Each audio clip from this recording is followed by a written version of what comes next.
farce based on William Shakespeare's tragedy of Macbeth. Oh my, this is beautiful. This is perfect. Let's see.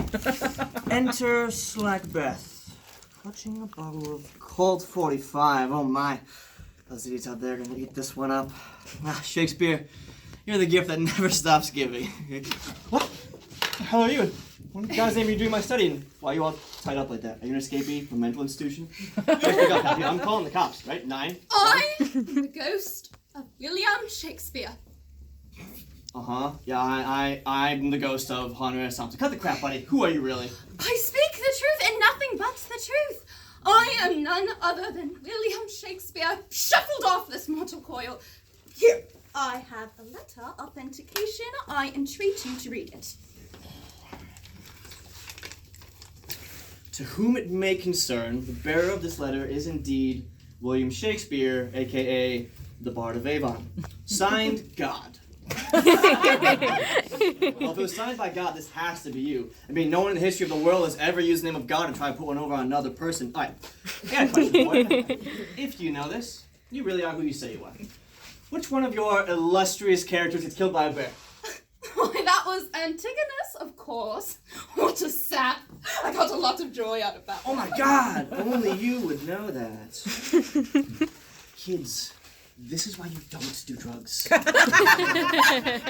This is what starts to happen to your mind. You start to see things. Strange things like hallucinations. Now, with that being said, my policy towards drug-induced hallucinations is this. When they come, I go with the flow. I play along. That's exactly what I'm going to do now. So, you really are the ghost of William Shakespeare. But why? Why have you come to visit me? I have been cursed by the self-same tyrant who wrote that letter you hold in your hands. Cursed. You cursed. The greatest writer of all time cursed. How can this be? I bear another letter from the tyrant.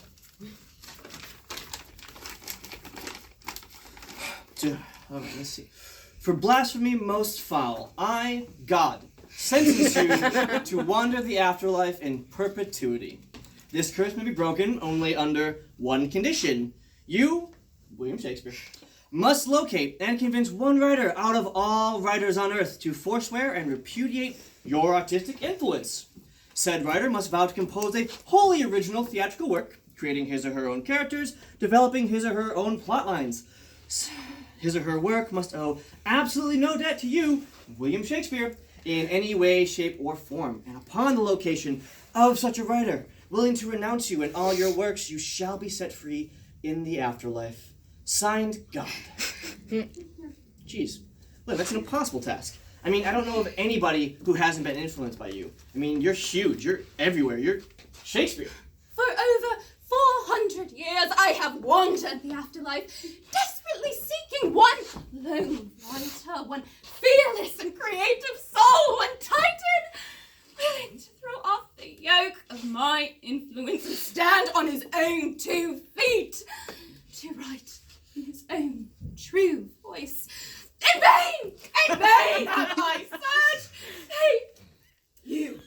You are all a pack of talentless imitators and brazen thieves. Come now, William. It's a bit harsh, don't you think? For 4 centuries, I have suffered the imitations of false adaptations, borrowings, derivations. Shakespeare set in creative locales. Shakespeare on Mars. Shakespeare on the beach. Shakespeare in the parking lot. Shakespeare in an S&M club. If I had wanted Love's Labour's Lost to be done up in leather, I would have said so. What are these idiots thinking? Hey, settle down. You're getting all worked up. Who cares? I'm dead. What, am I going to have a heart attack or something? Bite me. Then there's the musicals of crap. Kiss Me Kate. Oh, makes me want to barf. West Side Story. Pandering to slack-jawed yokels. Well, at least old Bernstein got what's coming to him. You should see the curse the tyrant laid on poor Lenny. Leonard Bernstein cursed? And then, worst of all, there are those playwrights who borrow minor characters from my work and construct whole new theatrical explorations around them. and Guildenstern are dead. Kingswell! Hogwash! Those characters are minor characters for a reason. Because they are boring! They're stupid! And here some overpaid hack goes and makes a whole lousy play out to them. And I didn't see a lousy dime of royalties.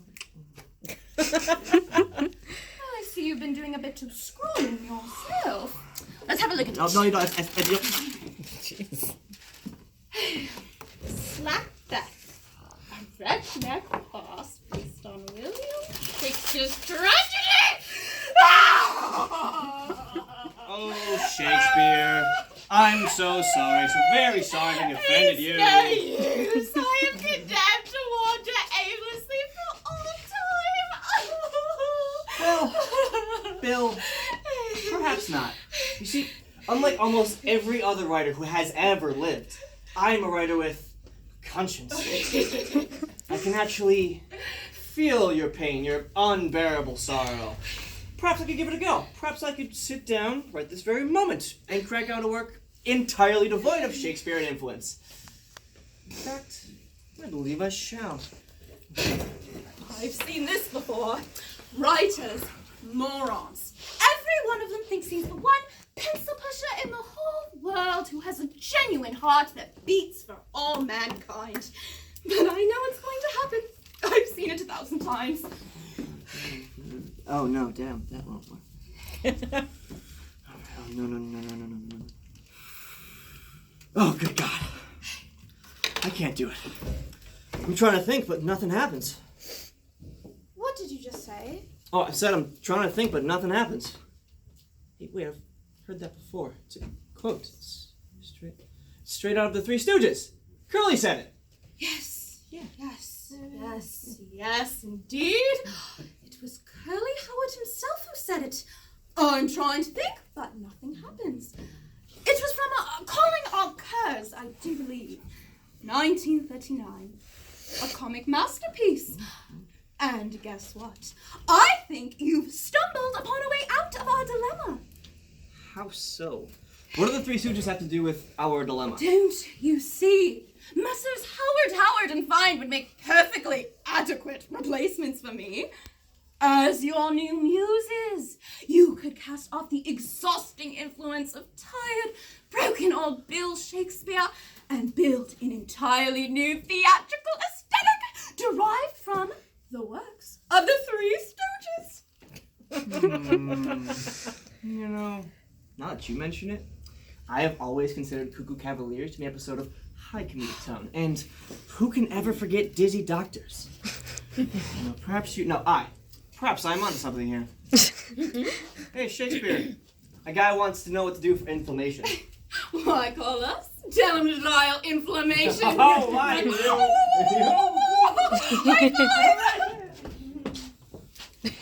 Shakespeare, you're a genius. But how do I get started?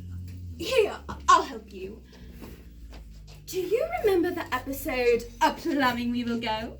You know, the one where the Stooges are hired on as plumbers, and then they totally ruin that rich guy's house. Who could ever forget an undeniable classic? Get this. You could update it for your own era.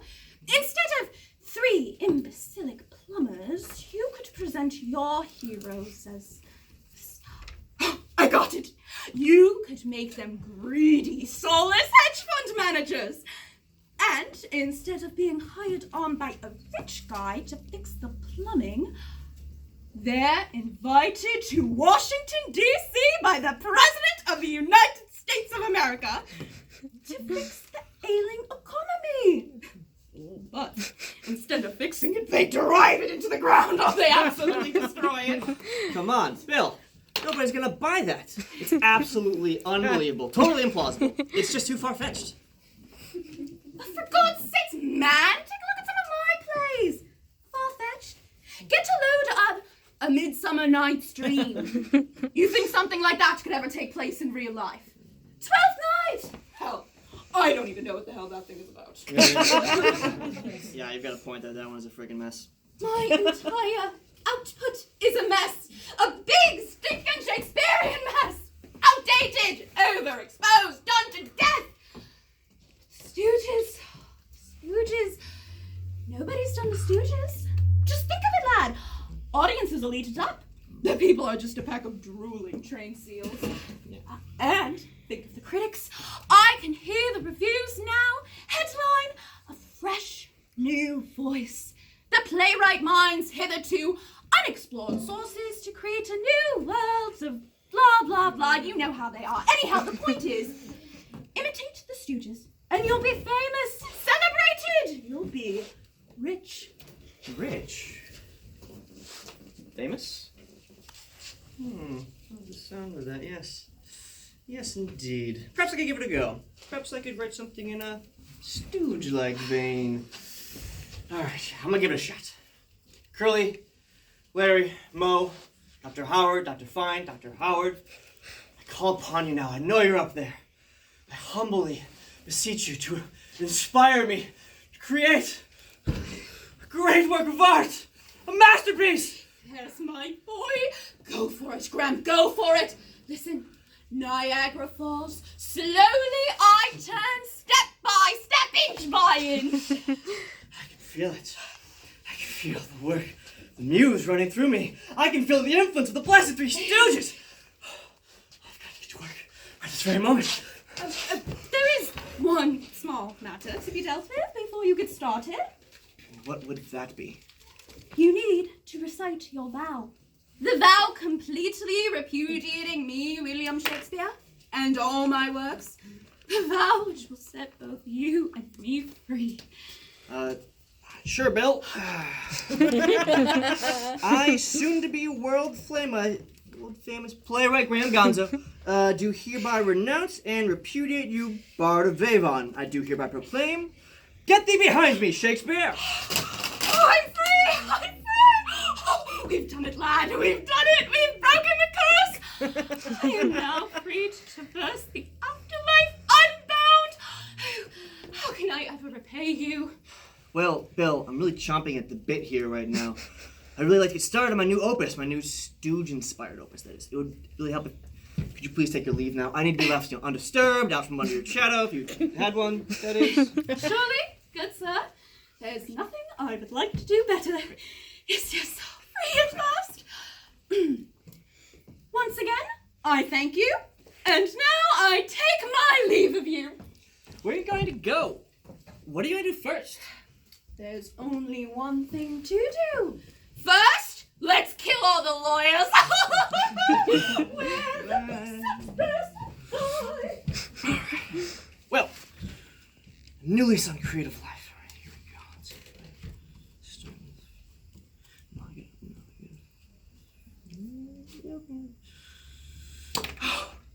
It's hopeless. I can't hope to measure up to the Stooges. Who am I trying to kid? I was born for one thing only. To be a slavish imitator of the one, the only Bard of Avon, William Shakespeare. As you spike it. Shakespearean soap opera takes place during a Southern California beach volleyball tournament. Oh my, this is perfect. It's just perfect. My chains, they are upon me once again. The locks, they won't budge. The curse, oh no! Oh jeez, what have I done? I've brought the curse back upon him. Oh shit. Oh well, them's the breaks. Screw you anyhow, Shakespeare. I've got a play to write. Alright, let's see. Enter Rosalind, wearing a star-spangled bikini. Oh my, it's just perfect. It's perfect!